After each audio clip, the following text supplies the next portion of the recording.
आप कर चलते हैं आर्टिकल 156 में। आर्टिकल 156 में बता रखा है कि इनका टर्म कितना होता है। टर्म देखो आप टर्म भी देख लो आप, आपको टर्म से आइडिया लग जाएगा। जो मैंने इतनी कहानियां सुनाई वो सारी ठीक थी। 156 में बता रखा है कि इनका टर्म कितना है, प्लेजर ऑफ प्रेसिडेंट के ऊपर डिपेंड करता है। प्रेसिडेंट का जब तक प्लेजर रहेगा तब तक इनका पोस्ट रहेगा। प्रेसिडेंट जब चाहेंगे, दिक्कत है, रोकना है क्या? प्रेसिडेंट जब चाहेंगे तब इन्हें हटा देंगे। और ये जब अब ये रेजिग्नेशन देना चाहे तो ये भी रेजिग्नेशन दे सकते हैं प्रेसिडेंट को। और हालांकि ऐसे 5 साल तक रहते हैं गवर्नर जब तक सरकार रहती है। बट मैं आपको बताऊं मोस्ट ऑफ द टाइम ऐसा होता है कि जब चाहेंगे गवर्नर को ये क्या कर सकते हैं, रिटायर कर, मतलब कि हटा सकते हैं और दूसरे किसी स्टेट में भेज सकते हैं या परमानेंटली घर बिठा सकते हैं। तब आप सोचो इस चीज़ के बारे में कि अगर भाई, अब जैसे वही वाली बात है, अगर गवर्नर एक ही राज्य में बैठा रह गया, ठीक है, गवर्नर अगर एक ही राज्य में बैठे, अब जैसे वही वाली बात है कि अब जैसे यूपी के अंदर जो है आपका अभी शायद मेरे हिसाब से आनंदीबेन पटेल वहाँ पे गवर्नर है। तो यूपी के अंदर अभी योगी आदित्यनाथ बैठे हुए हैं। अब योगी आदित्यनाथ के आगे किसकी चलती है? और वहाँ पे ऐसे भी बीजेपी की सरकार है, सेंटर में भी बीजेपी की सरकार है, दोनों जगह सेंटर की अगर गवर्नमेंट है। और ऐसे में अगर आपका जो है मतलब यूपी के अंदर जो है कोई दिक्कत ही नहीं है, कौन रोकेगा योगी आदित्यनाथ के काम को? काम को रोकना होता है तो गवर्नर हमें थोड़ा सा एंटी बिठाना होता है ना यहाँ पे, या गवर्नर को जब हमें थोड़ा स्ट्रॉन्ग माइंड का बिठाना होता है। जरूरत ही नहीं है यहाँ पे। तो ऐसा पर्सन चाहिए जो पर्सन, अच्छा आनंदीबेन पटेल का क्या सीन है? आनंदीबेन पटेल मेरे हिसाब से गुजरात की सीएम की दावेदार थी, तो उनको वहाँ से निकालना था तो उनको यूपी बिठा दिया गवर्नर के तौर पे।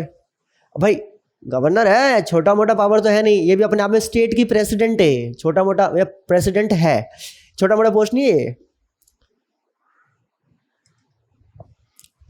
और योगी आदित्यनाथ वहाँ पे ऑलरेडी मौजूद है। तो जब बीजेपी की पार्टी है, प्लस योगी आदित्यनाथ खुद ही इतने समझे और सुलझे हुए इंसान है पॉलिटिक्स के अंदर, उनको पता है कब क्या करना है, सारा आइडिया है उन्हें, तो वहाँ पे कोई दिक्कत नहीं है। लेकिन मान लो 1 मिनट के लिए कि इमेजिनेटरी कह रहा हूँ कि 1-2 साल में जो है मान लो बीजेपी की सरकार किसी कारणवश गिर गई यूपी में और अखिलेश यादव सीएम बन गए।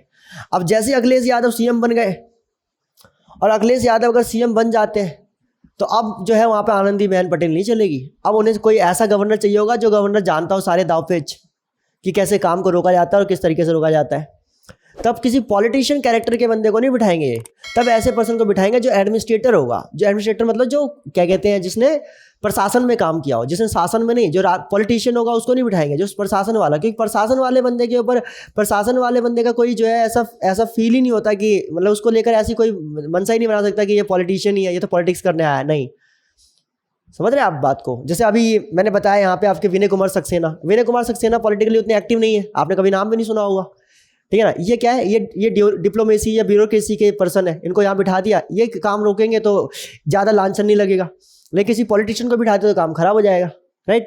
तो इसीलिए क्या करते हैं कि यूपी के अंदर जो बिठाया गया, यूपी के अंदर आप देखेंगे कि आप आनंदीबेन पटेल को हटाकर किसी ऐसे पर्सन को बिठाएंगे कि जो अखिलेश यादव को अंदर ही अंदर पिंच कर सके और रोक सके, या एटलीस्ट कम से कम ये हो कि पूरी पैनी नज़र बना के रख सके कि भाई क्या कर रहा है अखिलेश यादव।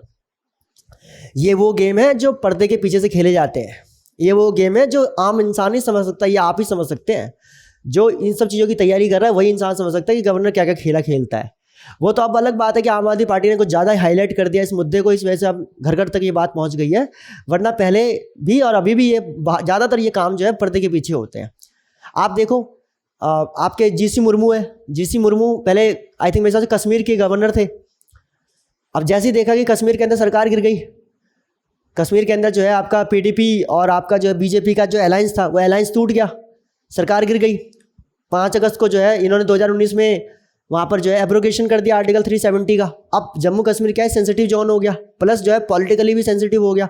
अब उसको कंट्रोल करना है, तो इन्होंने कहा कि नहीं, जीसी मुर्मू अब यहाँ कंट्रोल नहीं कर पाएंगे, बिकॉज ये एडमिनिस्ट्रेटर के पर्सन है, ये डिप्लोमेसी के इंसान है। डिप्लोमेसी वाले इंसान को पॉलिटिक्स का नहीं पता उतना, जनता के बीच में कैसे बात करनी है, कैसे संवाद करनी है, इसका आइडिया उन्हें नहीं, तो उन्हें वहाँ से निकाला गया। और ये कश्मीर पे हालांकि अभी हमेशा आरोप भी लगा है कि कश्मीर में हमेशा हमने ऐसे गवर्नर को भेजा जिस गवर्नर ने हमेशा ऐसा सेंटीमेंट रखा जो ब्यूरोक्रेसी, और ब्यूरोक्रेसी का एक अलग तरीका होता है काम करने का, और डेमोक्रेसी का एक अलग तरीका होता है काम करने का।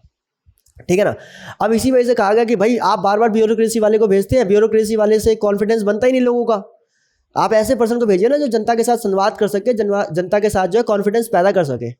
तो इसीलिए अब इस बार कश्मीर में पॉलिटिकल क्राइसिस भी था, प्लस पॉलिटिकल रिक्वायरमेंट भी थी, और प्लस जो है वहाँ के लोगों को कॉन्फिडेंस में भी लेना था आर्टिकल 370 के एब्रोगेशन के बाद। तो ऐसे पर्सन को भेजा जो सबसे ज़्यादा सुलझा हुआ इंसान है, and that is Manoj Sinha.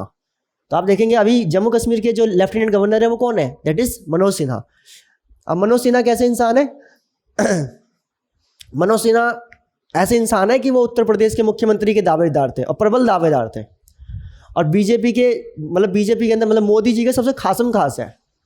जैसे आप ये कह सकते हैं कि मोदी जी के अपने खासम खास के रूप में उत्तर प्रदेश में अगर मनोज सिन्हा, और उधर दूसरे अमित शाह के खासम खास के रूप में देख सकते हैं आप योगी आदित्यनाथ।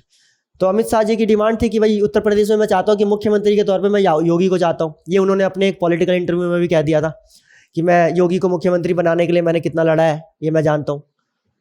तो ये चाहते थे कि नहीं, योगी जैसा पर्सन जो है वो उत्तर प्रदेश में बैठे। अब वो भविष्य उनका आकलन करेगा कि वो सही है गलत है क्या नहीं है, लेकिन वहाँ की कहानी कुछ ऐसी थी। जम्मू कश्मीर की कहानी कुछ ऐसी है। मनोज सिन्हा को उत्तर प्रदेश की दावेदारी थी, लेकिन उनको कुछ नहीं मिला, ना उनको उप मुख्यमंत्री मिला, वो भी केशव प्रसाद मौर्य ले गए पिछली बार। और दूसरे जो थे वो क्या नाम था उनका, अरे यार कौन है, चलो मैं नाम भूल गया उनका, ठीक है, छोटे मोटे से हैं थोड़े से, ठीक है, सामने से अरे यार उनका नाम भूल गया, वो भी है, वो भी मतलब है, मेरे को पता चला कि मतलब मेरे को क्या पूरे क्या कहते हैं सूबे को ही पता चला कि ये उप मुख्यमंत्री थे हमारे 5 साल तक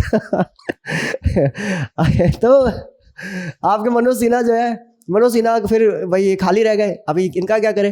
तो मनोज सिन्हा को मोदी जी ने बस इतना कहा कि थोड़ा ठहरिए, आपके लिए हम व्यवस्था करेंगे अच्छी वाली। आज देखो कहाँ बैठे हैं, कश्मीर के अंदर। और जब से वो कश्मीर के अंदर गए हैं, आप कभी, ये बात बिल्कुल रियलिटी है, आप कभी ग्राउंड पे, क्योंकि मैं इन सब चीज़ों के बारे में स्टडी करता रहता हूँ तो मुझे थोड़ा इसका आइडिया लगा है। आप भी एक बार खुद से देखें और मेरी बात पे यकीन ना करें, खुद से एक बार सर्च करें कि जम्मू कश्मीर में हालात वाकई में बहुत सुधरे हैं। मैं ये नहीं कह रहा कि जम्मू कश्मीर जो है वो मतलब कि जो हम कहते हैं कि वो स्वर्ग बन गया है वाकई में, वैसे तो मतलब कि इन्वायरमेंटली तो वो पहले से ही स्वर्ग है, लेकिन जो होता है ना कि एक आपसी क्या कहते हैं मोहब्बत भाईचारा वो भी बहुत हो गया है, ये सब चीज़ों में स्वर्ग बन गया है। मैं ये नहीं कह रहा कि एकदम वैसा हो गया है, लेकिन बहुत हद तक जो है कश्मीर अब पहले से बहुत बदलाव में आया है। और ये सबसे बड़ी चीज़ जो इन्होंने, सबसे अच्छी चीज़ जो इन्होंने की है वो यही किया है, लॉ एंड ऑर्डर को पहले हाथ में ले लिया, ठीक है, 370 के हटाने के बाद ये बहुत अच्छा काम किया। सेंटर से उसका रिश्ता ही टूट जाता था, सेंटर की जितने भी रिलीफ थे वो पहुंच ही नहीं पाते थे। और साथ में गवर्नर जो है एक पॉलिटिकल माइंडसेट के बंदे को भेजा है। पहले क्या था, ब्यूरोक्रेसी और डिप्लोमेसी वाला इंसान वहाँ पे गवर्नर बन के बैठता था, और इसकी वजह से क्या होता था कि वहाँ के लोगों के बीच में वो कॉन्फिडेंस नहीं बना पाता था। ज़्यादातर जो सिविल सर्वेंट्स हैं उन पर आरोप ही इस बात का लगता रहता है कि यार आप अपने ऑफिस से बाहर ही नहीं निकलते। ज़्यादातर सिविल सर्वेंट के अंदर पता नहीं क्या मानसिकता बन जाती है कि वो अपने आप को अभिजात वर्ग का समझने लग जाते हैं बनने के बाद, जबकि आपकी सबसे बड़ी जिम्मेदारी यही थी कि आप समानता और समता को जो है वो समाज के अंदर कायम करेंगे। तो वो इस बात को नहीं कर पाए। ज़्यादातर ब्यूरोक्रेसी के लोग ये नहीं कर पाते हैं, वो भी नहीं कर पाए जो पहले गए, लेकिन अब जो गए उन्होंने देखो साबित करके दिखा दिया।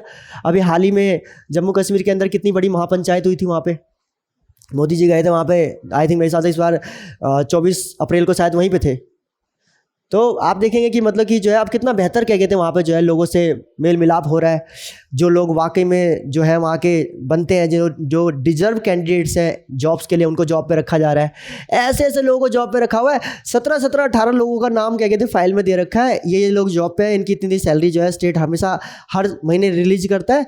लेकिन वो 17-18 लोगों को जब ढूंढा गया कि बुलाया गया, तलब किया गया कौन कौन है बुलाओ, कह रहा कोई नहीं है, सब पन्ने पे थे सैलरी हर महीने जा रही है, काम पे कोई नहीं है। मनोज सिन्हा ने आते साथ ही सबको खत्म किया, हटाओ इसको जितने भी हैं। और जितने भी नौजवान जो जम्मू कश्मीर के अच्छे हैं, काम करने के लिए जो तैयार है, जो क्वालिफाइड है, उनको बुलाओ, उनको जो काम पे लगाओ। तो अब जो है ये माहौल तैयार हो रहा है कश्मीर के अंदर। ये एक मतलब ये this is the very nice move that I had seen in the I will say in the Jammu Kashmir. खैर आगे बात करेंगे अब इसके बाद। तो टेन्योर, अब एक बात बताओ, मैंने जहाँ जहाँ पे बताया आपको, मैंने हर जगह पे यही दिखाया कि देखो इन्होंने फटाफट उठा लिया। कहाँ के गवर्नर को कहाँ उठाया, जीसी मुर्मू को मैंने आपको बताया कि उठाकर जो है भेज दिया सीधा आपका सीएजी के अंदर, शायद मेरे हिसाब से अभी सीएजी में है, सीएजी में उठा के भेज दिया। और मनोज सिन्हा को उठाकर जो है आपका जम्मू कश्मीर में ले आए। पुडुचेरी के अंदर किरण बेदी को भेजा था। किरण बेदी दिल्ली में हार गई 2015 में, अच्छा नहीं लगा कि यार बताओ हार गई, इतनी बड़ी नेता थी, इलेक्शन हार गई। तो उन्होंने कहा कि टेंशन मत लीजिए, आपका ख्याल रखेंगे। बोले कैसे रखेंगे? बोला पुडुचेरी का गवर्नर बनाएंगे आपको। अब पहले आईपीएस ऑफिसर थी, गवर्नर ठीक ही पोस्ट है, एक ग्रोथ ही है देखा जाए तो अपनी पुडुचेरी कोई क्या लोकल इलाका है, इंडिया का सबसे डेवलप क्या कहते हैं, मतलब कि जो है यूनियन टेरिटरी है, यूनियन टेरिटरी का स्टेट को टक्कर देता है वो। पुडुचेरी इतना प्यारा, मतलब इतनी प्यारी जगह है पुडुचेरी, मतलब मेरा मन रहा तो साउथ इंडिया में अगर सबसे पहले कहीं जाऊँगा तो पुडुचेरी जाऊँगा। तो बहुत प्यारी जगह है मतलब पुडुचेरी। तो वहाँ पे ऐसा मतलब कि इतना डिसिप्लिन्ड है वो और इतना साफ़ सुथरा सा रहता है। पता नहीं पुडुचेरी वाले कंफर्म करेंगे इस बात को, लेकिन लिटरली दिल्ली से मतलब मैं कई बार यूट्यूब पे देखता रहता हूँ, इतना प्यारा है। और ऊपर से जो है आपका किरण बेदी ने काम भी बहुत अच्छा करवाया वहाँ पे, काफ़ी अच्छा काम करवाया। बाद में पॉलिटिकल क्राइसिस की वजह से उन्हें उठा लिया गया वहाँ पे बाद में। आई थिंक उनका टेन्योर ही पूरा नहीं हुआ था, 6-7 महीने पहले ही उनको जो है वहाँ से कह दिया गया, दिल्ली तलब कर लिया गया, दिल्ली आ जाओ आप। तो अब अगर 5 साल अगर टेन्योर फिक्स कर देंगे इन लोगों का, तो यार इनको इधर उधर कैसे करेंगे? किसी को गुजरात वाले को जो है अरुणाचल भेजना है, अरुणाचल वाले को उठाकर कश्मीर भेजना है, कश्मीर वाले को उठाकर केरल भेजना है, केरल वाले को उठाकर दिल्ली भेजना है। अगर ये सब चीज़ें जो है अगर इसमें भी हमने टाइम फिक्स कर दिया तो फिर तो काम खराब हो जाएगा। कहाँ पे कौन सी सरकार बदली तो गवर्नर बदलो, ठीक है ना। ये पहले वाला सीएम जो है उसकी जगह नया सीएम आया तो सीएम को पुराने वाले गवर्नर के साथ काम नहीं करना, तो ठीक है हटाओ। तो यहाँ पे क्या है, गवर्नर के मामले में फ्लेक्सिबिलिटी रखी हुई है कि जिससे कि गवर्नर के मामले में सेंटर को सोचना ना पड़े और जिससे कि पूरे देश का मैनेजमेंट जो है बहुत तरीके से हो सके। अब देखो सेंटर में बैठा हुआ कितनी आसानी से पूरे देश को कंट्रोल कर लेगा, समझ रहे हो। तो गवर्नर कितनी बड़ी चीज़ है, इसीलिए मैं थोड़ा सा इतनी डिटेल में जा रहा हूँ, ठीक है।